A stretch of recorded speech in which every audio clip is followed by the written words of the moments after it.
Hi guys! Magandang gabi! Welcome back po dito sa Gandara SRU channel for showbiz update. Andito na naman nga po akong muli nagbabalik.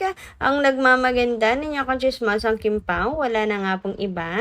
Ang lokaret na si Gandara SRU upang magatid po sa inyo ng latest update and fresh happenings patungkol kina Kim Chiu and Paolo Avellino. And para sa gabing ito, ang tatalakayin natin at pag-uusapan ay syempre ang atin pong unstoppable na si Kim Chiu na muli na naman nga pong pinatunayan sa lahat mga kakimpaw kung gaano po siya ka-relevant. Pero bago pa lahat ng yan, sa mga hindi pa nakaka-subscribe sa ating channel, maaari lamang na pindutin po ninyo ang subscribe button natin at notification bell na riyan sa baba upang kayo po ay maging updated at ma-notify tuwing may bago tayong chika at balita hinggil sa Kim Pao. Basta mga balita na may kinalaman po kina Kim Chiu and Paolo Avellino, sagot na po natin yan.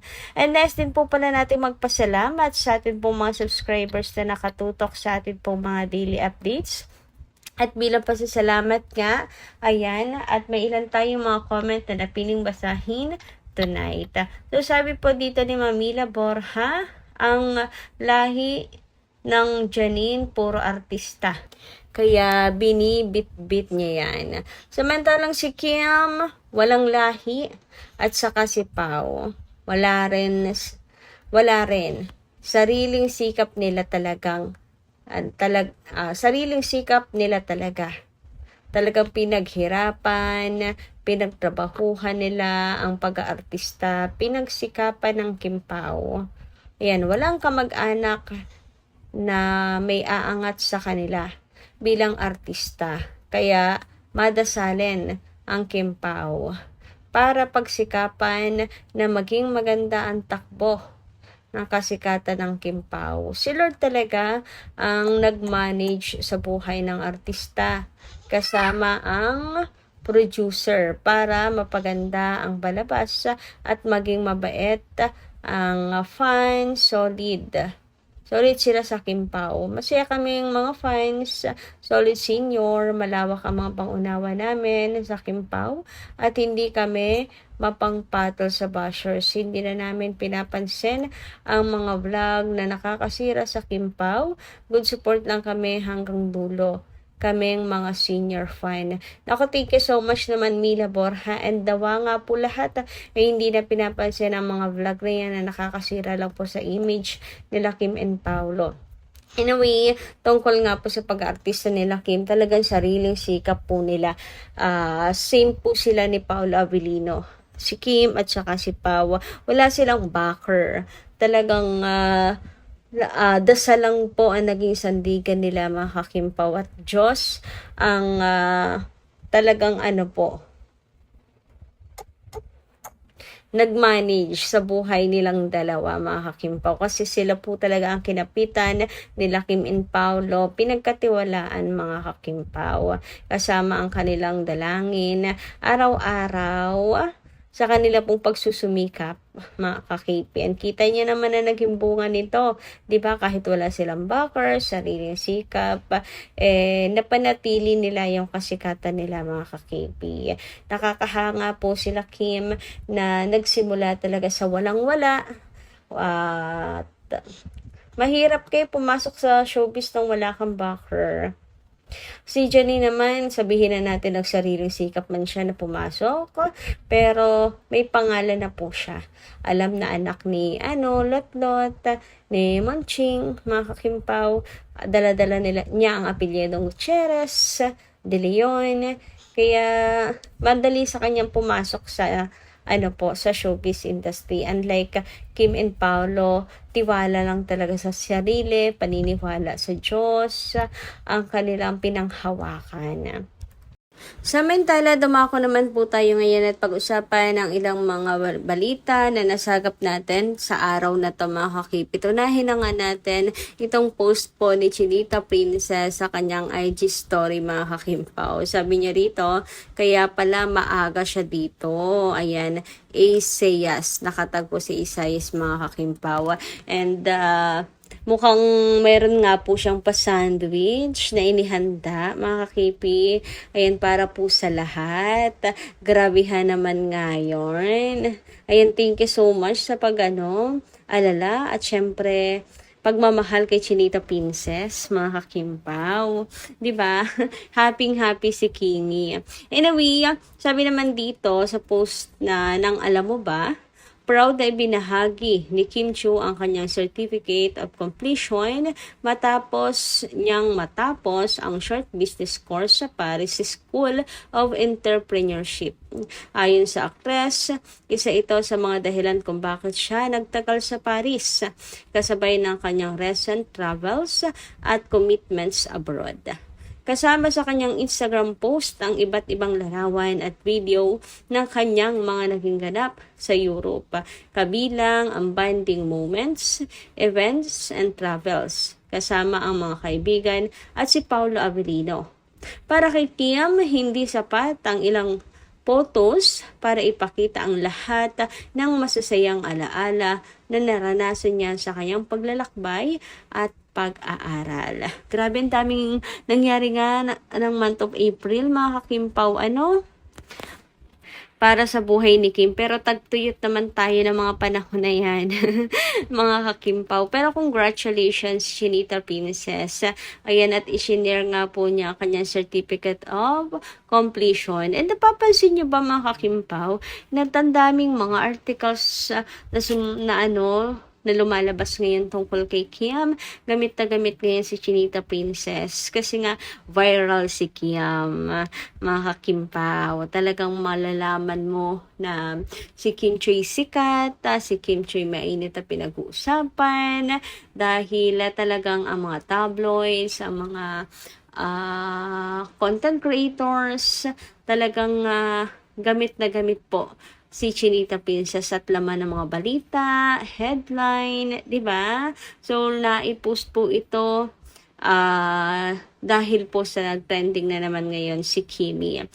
Anyway, sa kabila ng lahat, nagpapasalamat naman ako sa mga ganitong post kasi isang malaking supalpal to sa mga bashers na nagsasabing si Kim walang pong pinag-aralan, walang narating sa buhay, sapagkat si Kim sa kabila ng kabisihan niya ay talagang, yun, kahit para sa paningin ng mga bashers ay huli na ang lahat para kay Kim.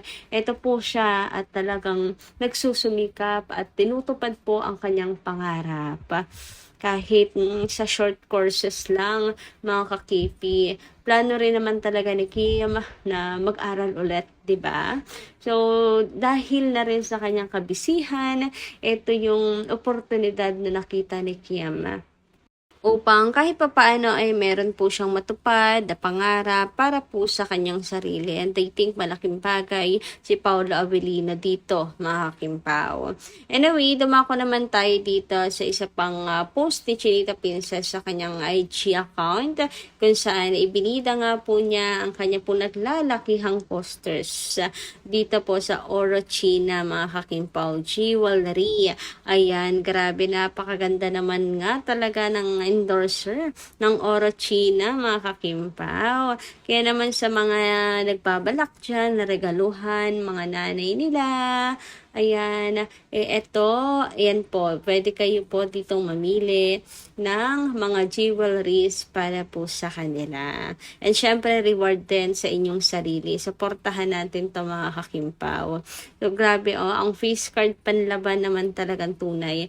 And nakakatuwa lang din na kasi maraming advertisers po ang nagtitiwala kay Kim, kumukuha po kay Kim, kasi napaka-effective endorser ni Kimi. Nakikita nila yon kasi talaga ang mga Kim Pao fans ay napaka